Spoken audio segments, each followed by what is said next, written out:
Hey, good morning, everybody. We're going to give it a few more minutes just to let everybody funnel through, and then we'll get started at normal time around 10:05.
All right, good morning, everyone. I hope you all had a great week last week and a great week so far this week.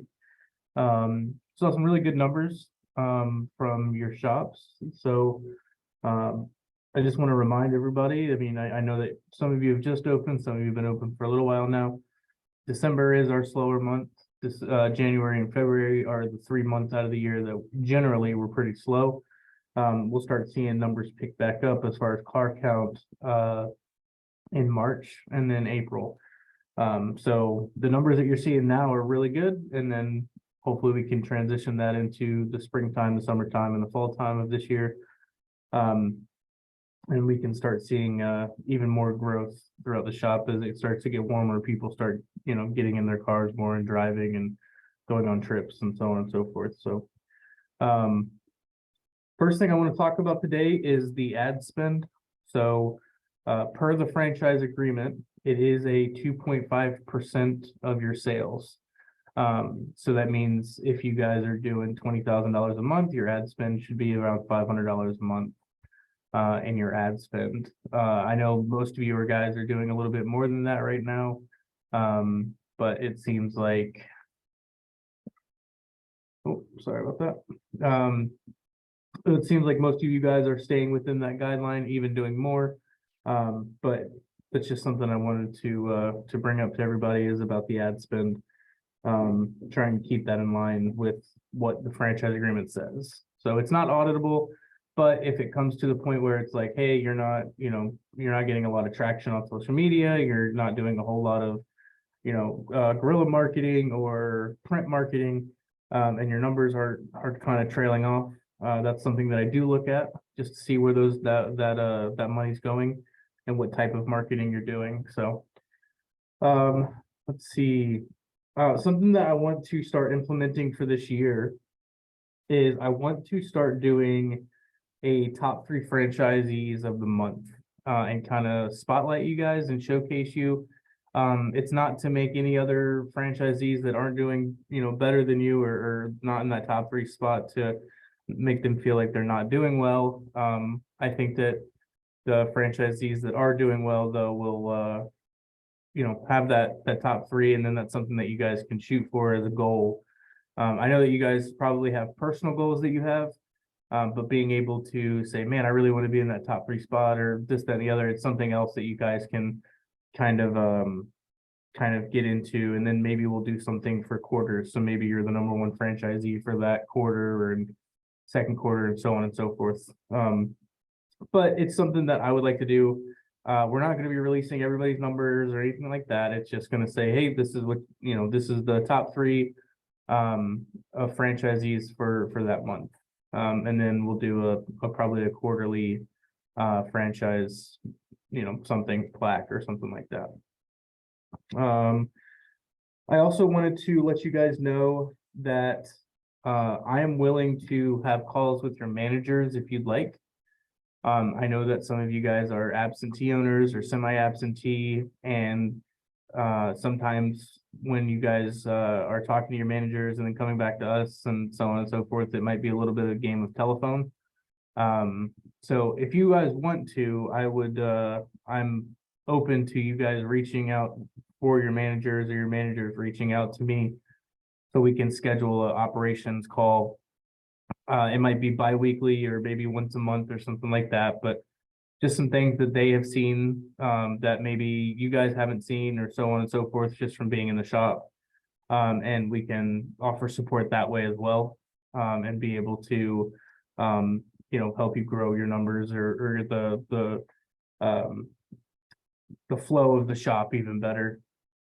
I did make a Indeed training video yesterday, and I'm going to be posting that into the open and operating channel.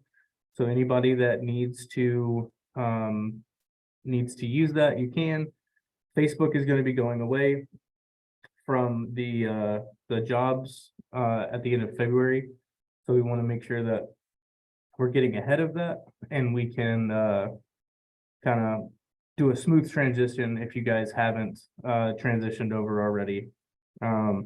It shows you exactly how we post our ads. We keep a revolving door open. Last week we had talked with, and Ryan had talked about some struggles that he has with hiring. Mitch, also, we had a conversation yesterday. There's been some developments in Holland, Michigan. So we're going to get those open. Just keep the ads running. You can take them down for a week if you need to, and then kind of redo it so the algorithm catches back up. Then you're kind of at the top of the list again for that category, which is automotive or oil change, or whatever the keyword is that you guys use for that. But they will be able to keep a good backlog of employees that you can pull from, and try to get somebody in there quickly. Even if they applied 3 months ago to say, hey, we currently, when you applied, we didn't have a position available, but we do now. Are you still interested, or have you found employment? Let's see. Really, the last thing that I have to talk about right now is just about the True Brand training. So last week we had talked about getting in touch with Mike Davis. I did post his contact information into the open and operating channel, so you guys can send him an email and get that training scheduled and started. Like I said at the beginning, he wants to do a virtual training with your guys. And some of those might be after you guys close, just so you're not having to run around and do vehicles while you're trying to do a training. So you guys that close at 6, he might try to do like a 6:15 training until 6:30 or something like that. so that you guys can really maintain focus throughout the training. And then I believe like sometimes they buy you guys pizza and stuff like that as well. So you guys have something to eat for dinner while you're doing the training. We've seen some really good traction on social media for everybody that's using us. A lot of good engagement, comments, people are sharing it. So that's really good. We're doing the $15 off for the month of January. Next month hasn't been determined yet, but we'll let you guys know when that gets done and comes out. And then we'll talk about how much ad spend and so on and so forth for the month of February. But we're almost halfway through January now. And each week is getting a little bit better for each store. It seems like there are going to be a few weeks where, the numbers are going to trail off a little bit and so on and so forth, but that is retail. So there's not much change to that in the market and in the in this space. So I'm going to open it up now to if you guys have any questions, you guys want to talk about anything, anything that you guys saw last week or this week. I just want to say something about, we've been talking to a lot of our customers about our marketing, and I feel like it's actually just something in our area. Maybe it's a unique or just a mindset considering the type of clientele we have. But we've been asking people when they come in for an ad, if they had preferred seeing the dollar amount of the oil change after that particular discount, or the actual just the discount dollar amount. And you almost unanimously, like 98% of the customers are saying that they like the idea of seeing the dollar amount of the oil change instead of the dollar amount of discount, simply because they know last time they paid $122 for the oil change. So $10 off, $15 off, $20 off doesn't mean a lot. It's like, well, why am I going to change for 20 bucks off?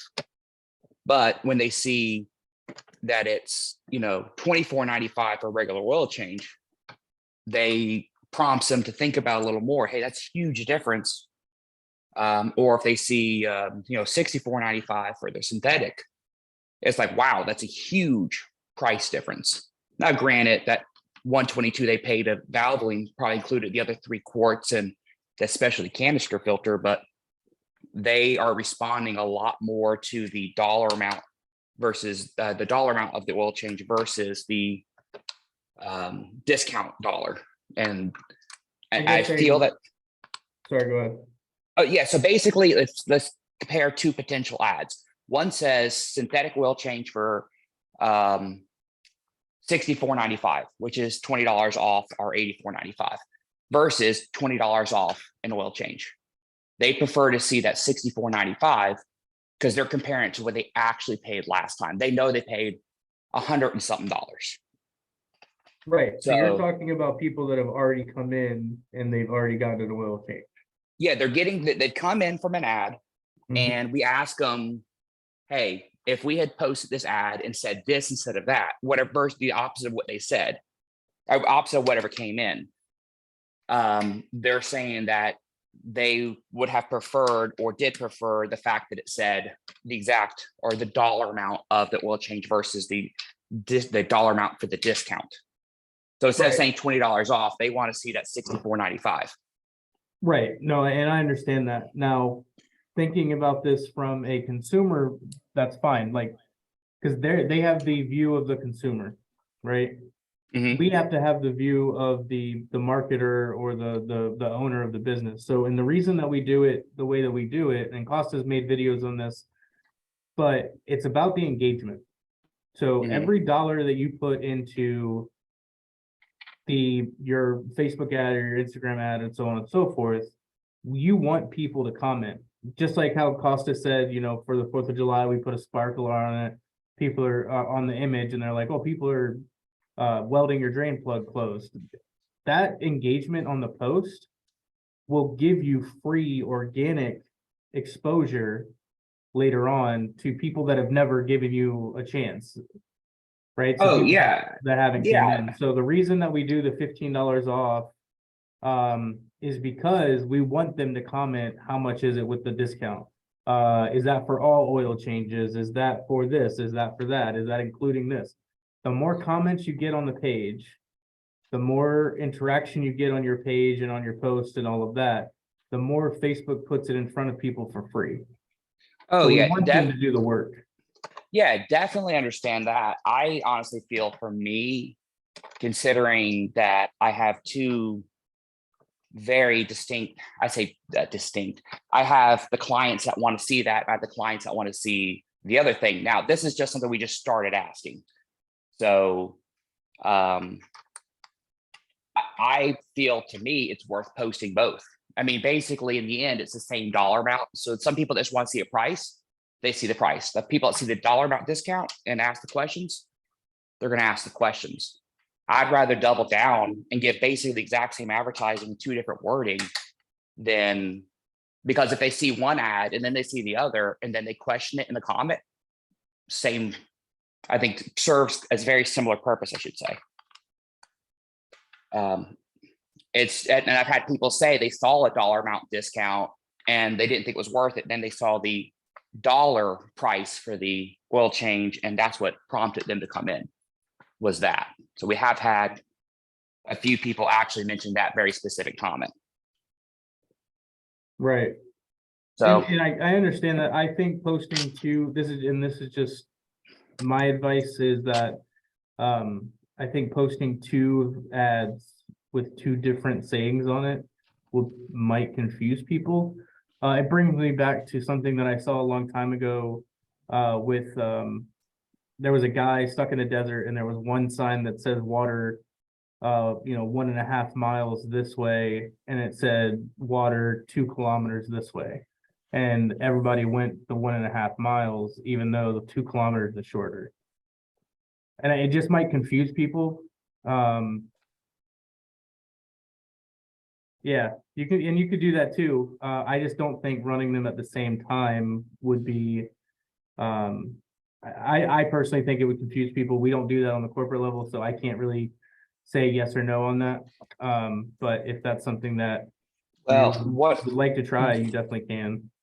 Well, what I was doing, or what I did once already, was I tried it in two different ad spaces so that they would not be shown side by side, I guess is the best way of putting it, theoretically. But if they see it on two different apps, they might be like, oh, well, the other thought process is this is a better discount if I show them the Facebook ad versus the Instagram ad, for argument's sake, or the Nextdoor app ad. And if you guys aren't using Nextdoor, you're losing out, because that's community engagement. I didn't know this, but people were sharing my discounts on Nextdoor. I had no clue what it was till a friend of my wife's sent her a text and said, hey, I don't know when you're due for an oil change, but I saw this discount on Nextdoor, and sent my wife a copy of my ad, having no clue that was my place. So that was awesome for me. That was like a good day. Yeah, I think Ryan had talked about Nextdoor when I was out there. I haven't done a whole bunch of research on it on our side about using it for advertising and stuff like that. But that's definitely something that you guys can look into if you want to do that on your individual sides. Well, I've heard of it. Since it's a local app, I mean, it's not, I say local.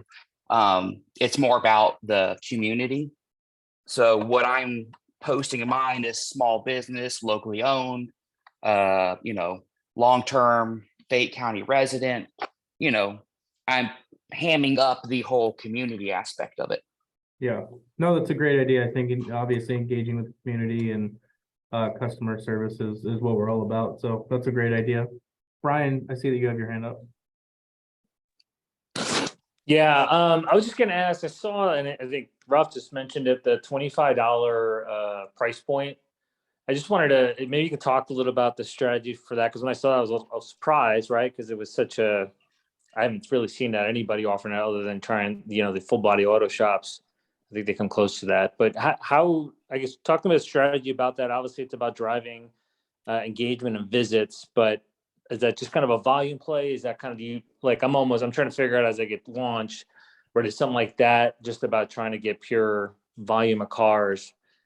Is that the right move? But talk a little how you guys are thinking about that and why you go there when you do.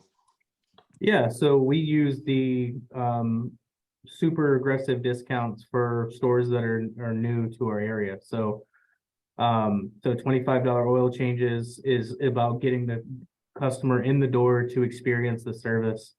When you guys open up within those first couple of months, our grand opening plan and everything like that. That's why we do the 50% off for the entire weekend of the grand opening.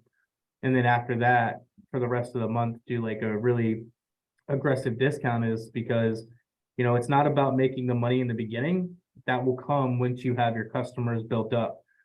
We want to be able to saturate the market. We want people to come in and experience it so we can get reviews, Facebook and Google.